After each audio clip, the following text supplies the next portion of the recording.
અમરેલી જિલ્લાના ધારૂ તાલુકાના કરમડી ગામમાં સરપંચ લાલજીભાઈ ગોંડલિયાએ આ પાર્ટીમાં જોડાઈને સ્પષ્ટતા કરી. લાલજીભાઈ ગોંડલિયાએ આમ આદમી પાર્ટીમાં જોડાવાની વાત નકારી કાઢી છે.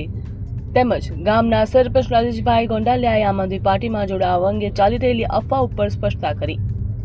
તેઓ કોઈપણ રાજકીય પક્ષમાં જોડાયા નથી અને તેમનું નામ આપ સાથે જોડવામાં આવતા આશ્ચર્ય વ્યક્ત કર્યું.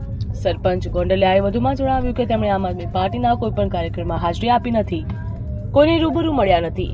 તેમ છતાં કેવા હેતુથી સિદ્ધ કરવા માટે તેમના નામનો ઉપયોગ કરવામાં આવી રહ્યો છે તે સમજાતું નથી. જેથી ગામના સરપંચ દ્વારા લોકોને અપીલ કરી છે કે આવી અફવાઓથી દૂર રહે અને આ વાત ઉપર વિશ્વાસ ના કરે.